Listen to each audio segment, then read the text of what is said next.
അടുത്തത് types of chromatin. ഏതൊക്കെ തരത്തിൽ അല്ലെങ്കിൽ ഡിഫറെൻറ്റ് ഫോംസ് ഓഫ് ക്രൊമാറ്റിൻ എന്താണെന്നാണ് നോക്കണം.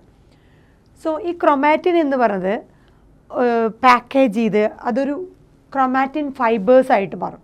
സോ ഈ ക്രൊമാറ്റിൻ ഒരു ഹയർ ലെവലിലേക്ക് പാക്കേജ് ചെയ്ത് ക്രൊമാറ്റിൻ ഫൈബേഴ്സായി മാറുന്നു. പിന്നീട് ഈ ക്രൊമാറ്റിൻ ഫൈബേഴ്സ് കോയിൽ ചെയ്ത് കണ്ടൻസ്ഡ് സ്റ്റേജായിട്ട് ക്രോമസോമായിട്ട് മാറുന്നു. ബട്ട് ഈ ക്രോമസോമായിട്ട് മാറുന്നത് എപ്പോൾ മാത്രമേ ഉള്ളൂ?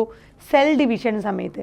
സെൽ ഡിവിഷനിൽ മെറ്റാഫേസ് സ്റ്റേജിൽ മാത്രമേ ഈ പറഞ്ഞ ക്രൊമാറ്റിൻ ക്രോമസോമായിട്ട് ഹയർ ലെവലിൽ പാക്കേജിങ് നടക്കുന്നുള്ളൂ. So chromatin package to first chromatin fibres, പിന്നെ അത് കോയിൽഡായി കണ്ടൻസ് സ്ട്രക്ചറായിട്ട് ക്രോമസോമായിട്ട് മാറുന്നു.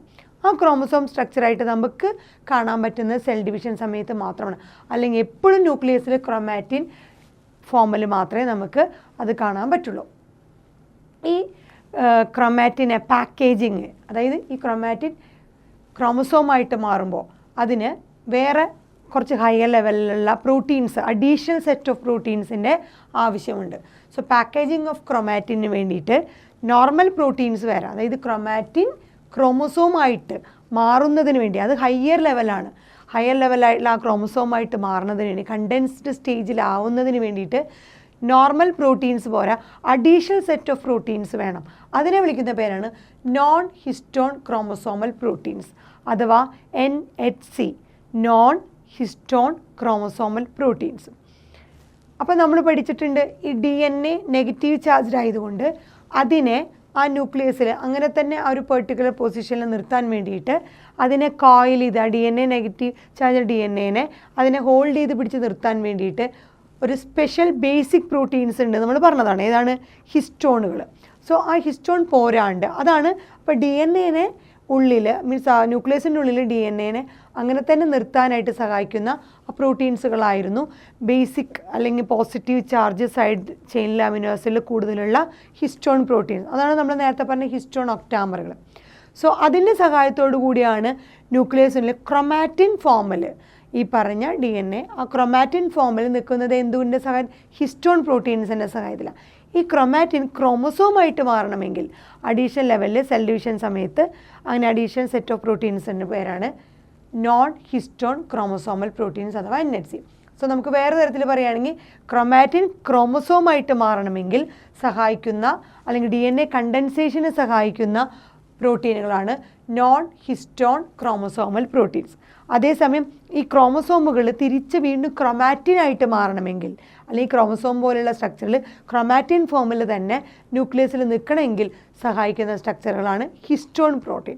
സോ ആ DNAനെ ആ ലെവലിൽ പാക്ക് ചെയ്യാൻ, DNA പാക്കേജിങ്ങിന് DNA with set of proteins ന്യൂക്ലിയസിൽ നിൽക്കാൻ വേണ്ടി സഹായിക്കുന്നത് ഹിസ്റ്റോൺ പ്രോട്ടീൻസ്. ആ ക്രൊമാറ്റിനെ ക്രോമസോമായിട്ട് സഹായിക്കാനായിട്ട് കണ്ടൻസേഷന് സഹായിക്കുന്നത് നോൺ ഹിസ്റ്റോൺ ക്രോമസോമൽ പ്രോട്ടീൻസുകളാണ്. ഇനി അടുത്ത് എന്തൊക്കെ ഫോംസ് ഓഫ് ക്രൊമാറ്റിനെ നമുക്ക് കാണാൻ പറ്റും?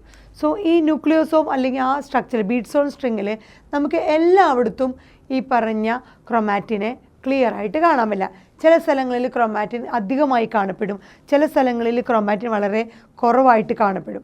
അതിൻ്റെ ബേസിൽ ക്രൊമാറ്റിൻ രണ്ട് തരത്തിൽ അല്ലെങ്കിൽ രണ്ട് ഫോംസ് ഓഫ് ക്രൊമാറ്റിൻ ഉണ്ട്.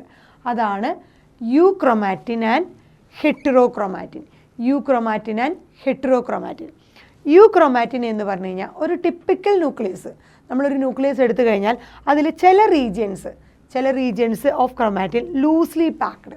സോ ഒരു ന്യൂക്ലിയസിൻ്റെ ഉള്ളിൽ ഈ ക്രൊമാറ്റിൻ്റെ ചില ഭാഗങ്ങൾ വളരെ ലൂസ്ലി പാക്ഡ് ആയിരിക്കും. അതുപോലെ നമ്മൾ സ്റ്റെയിൻ ചെയ്ത് കഴിഞ്ഞാൽ അവിടെ സ്റ്റെയിൻ അധികം പിടിക്കില്ല. സ്റ്റെയിൻ ലൈറ്റർ, വളരെ ലൈറ്റ് സ്റ്റെയിനായിട്ടേ കാണിക്കുള്ളൂ. നമ്മൾ സ്റ്റെയിൻ ചെയ്തിട്ടുണ്ടെങ്കിൽ ന്യൂക്ലിയർ സ്റ്റെയിൻ നടത്തി കഴിഞ്ഞാൽ അവിടുത്തെ ആ റീജിയനിൽ ലെസ് സ്റ്റെയിനേ കാണിക്കുള്ളൂ. സോ സ്റ്റെയിൻ ലൈറ്റർ ബാക്കി റീജിയനേക്കാളും കൂടുതൽ നമുക്ക് കറക്റ്റായിട്ട് മനസ്സിലാവും. അവിടെ എന്താ പ്രത്യേകത?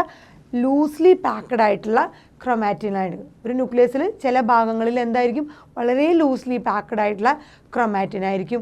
സ്റ്റെയിൻ വളരെ കുറവ് പിടിക്കുന്നതായിരിക്കും. അതാണ് സ്റ്റെയിൻ ലൈറ്റർ.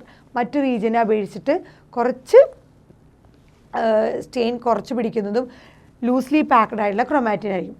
ആ റീജിയനെ വിളിക്കുന്ന പേരാണ് യൂക്രൊമാറ്റിൻ, അതായത് ട്രൂ ക്രൊമാറ്റിൻ എന്ന് പറയും. സ്റ്റെയിൻ വളരെ കുറച്ച് മാത്രമേ അതിനെ അബ്സോർബ് ചെയ്യുള്ളൂ. അതുപോലെ തന്നെ ലൂസ്ലി പാക്ക്ഡ് ആയിട്ടുള്ള ക്രൊമാറ്റിൻ ഉള്ള റീജിയനാണ്, മറ്റു റീജിയനേക്കാളും ലൂസ്ലി പാക്ക്ഡ് ആയിട്ടുള്ള റീജിയനാണ് യു ക്രൊമാറ്റിൻ അഥവാ ട്രൂ ക്രൊമാറ്റിൻ. അവിടുത്തെ തന്നെ പ്രത്യേകത അവിടെ ഡി എൻ എയുടെ അളവ് less amount of D N A ഉണ്ടാവുള്ളൂ. അതുകൊണ്ടാണ് നമ്മൾ പറഞ്ഞത് ലൂസ്ലി പാക്ക്ഡ് ക്രൊമാറ്റിൻ എന്ന് പറഞ്ഞാൽ അവിടുത്തെ ഡി എൻ എയുടെ എമൗണ്ട് കുറവായിരിക്കും. അതാണ് contain less D N A. വേറൊരു പ്രത്യേകത യു ക്രൊമാറ്റിനിൽ അവിടെ ട്രാൻസ്ക്രിപ്ഷനലി ആക്റ്റീവ് ആയിരിക്കും യു ക്രൊമാറ്റിൻ ഉള്ള റീജിയൻ. സോ അവിടുത്തെ ഡി എൻ എ നന്നായിട്ട് ട്രാൻസ്ക്രൈബ് ചെയ്യാൻ പറ്റും. ബിക്കോസ് ആ ഡി എൻ എനെ ആർ എൻ എ ആയിട്ട് ട്രാൻസ്ക്രൈബ് ചെയ്യാൻ പറ്റുന്ന ആക്സസബിൾ ആയിട്ടുള്ള റീജിയനാണ് യു ക്രൊമാറ്റിൻ. സോ യു ക്രൊമാറ്റിനുള്ള റീജിയനിൽ മാത്രമേ എന്ത് നടക്കുള്ളൂ, ഡി എൻ എയുടെ ആ transcription, D N A transcribe to R N A transcription നടക്കുള്ളൂ. അതുകൊണ്ട് യു ക്രൊമാറ്റിനെ നമ്മൾ വിളിക്കുന്ന പേരാണ് ട്രാൻസ്ക്രിപ്ഷനലി ആക്റ്റീവ് ആയിട്ടുള്ള റീജിയനാണ്. അടുത്ത ടൈപ്പാണ് ഹെറ്ററോക്രൊമാറ്റിൻ. ഹെറ്ററോക്രൊമാറ്റിൻ എന്ന് പറഞ്ഞു കഴിഞ്ഞാൽ നമ്മളിപ്പോൾ പറഞ്ഞ ലൂസ്ലി പാക്ക്ഡ് അല്ലാത്ത, സ്റ്റെയിൻ ലൈറ്റായിട്ട് പിടിക്കുന്ന അല്ലാത്ത, ചില റീജിയനിൽ മാത്രമേ ലൂസ്ലി പാക്ക്ഡ് ഉള്ളൂ, ആ റീജിയനിൽ മാത്രമേ സ്റ്റെയിൻ ലൈറ്റായിട്ട് പിടിക്കുള്ളൂ, അവിടെ തന്നെ less amount of D N A ഉള്ളൂ, അവിടെയാണ് നമ്മൾ പറഞ്ഞ ട്രാൻസ്ക്രിപ്ഷനിൽ ആക്റ്റീവായുള്ള റീജിയൻ. അതല്ലാത്ത മറ്റ് റീജിയനാണ് the other regions of chromatin. ഇങ്ങനെ പറഞ്ഞതല്ലാത്ത ക്രൊമാറ്റിൻ്റെ മറ്റ് റീജിയൻ അവിടെ വളരെ ടൈറ്റ്ലി പാക്ക്ഡ് ആയിരിക്കും. ഈ ക്രൊമാറ്റിൻ ഭയങ്കര ടൈറ്റായിട്ടുണ്ടാവും. അതുപോലെ അവിടെ സ്റ്റെയിൻ നല്ല ഡാർക്കായിട്ട് അബ്സോർബ് ചെയ്യും. സോ സ്റ്റെയിൻ ഡാർക്കായി കൂടുതൽ സ്റ്റെയിൻ അബ്സോർബ് ചെയ്യും, കാരണം അവിടെ ടൈറ്റ്ലി പാക്ക്ഡ് ആയിട്ടുള്ള ഡി എൻ എ ഉണ്ടാവും. അതിൻ്റെ അർത്ഥം contains more D N A, കൂടുതൽ amount of D N A അവിടെ ഉണ്ടായിരിക്കും. അതുകൊണ്ട് തന്നെ അത് ടൈറ്റ്ലി പാക്ക്ഡ് ആയിരിക്കും. അപ്പോൾ സ്റ്റെയിൻ ഉണ്ടെങ്കിൽ അത് കൂടുതൽ അബ്സോർബ് ചെയ്ത് ഡാർക്കർ സ്റ്റെയിനുള്ള റീജിയനായിട്ട് കാണിക്കും. സോ ഡാർക്കർ സ്റ്റെയിനുള്ള റീജിയനും ടൈറ്റ്ലി പാക്ക്ഡും അതുപോലെ more amount of D N A ഉള്ള റീജിയനെയാണ് നമ്മൾ വിളിക്കുന്നത് പിന്നെ ഹെറ്ററോക്രൊമാറ്റിൻ. ഹെറ്ററോക്രൊമാറ്റിൻ്റെ പ്രത്യേകത അവിടെ ട്രാൻസ്ക്രിപ്ഷനലി ഇൻആക്റ്റീവാണ്. ഹെറ്ററോക്രൊമാറ്റിൻ ഉള്ള അവിടെയുള്ള ഡി എൻ എ ട്രാൻസ്ക്രിപ്ഷൻ നടക്കുന്ന റീജിയൻ അല്ല, ട്രാൻസ്ക്രിപ്ഷനിൽ ഇൻആക്റ്റീവാണ്. ബിക്കോസ് അവിടെയുള്ള ഡി എൻ എ ഇൻആക്സസിബിൾ ആയിരിക്കും. സോ അവിടെയുള്ള D N A R N A ആയിട്ട് മാറില്ല. ആ റീജിയൻ ടൈറ്റ്ലി പാക്ക്ഡ് ആയതുകൊണ്ടും അത്രയും ഡാർക്കർ സ്റ്റെയിനുള്ള റീജിയനും more amount of D N A ഉള്ള റീജിയൻ ആയതുകൊണ്ടും അവിടെ ട്രാൻസ്ക്രിപ്ഷൻ നടക്കില്ല. സോ അതിനെ വിളിക്കുന്ന പേരാണ് ട്രാൻസ്ക്രിപ്ഷനിൽ ഇൻആക്റ്റീവ് അല്ലെങ്കിൽ ട്രാൻസ്ക്രിപ്ഷൻ ഇൻആക്സസിബിൾ ആയിട്ടുള്ള ഒരു റീജിയനാണ് ഹെറ്ററോക്രൊമാറ്റിൻ. സോ ക്രൊമാറ്റിൻ എന്ന് പറഞ്ഞാൽ ആ amount of D N A കൂടുതലുള്ള ഭാഗം, കുറവുള്ള ഭാഗം, അതുപോലെ ലൂസ്ലി പാക്ക്ഡ് ആയിട്ടുള്ള ഭാഗം, ടൈറ്റ്ലി പാക്ക്ഡ് ആയിട്ടുള്ള ഭാഗം. ഇതിൻ്റെ ബേസിലാണ് നമ്മൾ euchromatin and heterochromatin. So euchromatin മാത്രമേ എന്തുണ്ടാവുള്ളൂ, ട്രാൻസ്ക്രിപ്ഷനിൽ ആക്റ്റീവ് ആയിട്ടുള്ള റീജിയൻ ഉള്ളൂ. ഈ ഹെറ്ററോക്രൊമാറ്റിൻ എന്ന് പറയുന്നത് ട്രാൻസ്ക്രിപ്ഷനിൽ ഇൻആക്റ്റീവ് ആയിട്ടുള്ള ക്രൊമാറ്റിൻ്റെ ഭാഗമാണ്.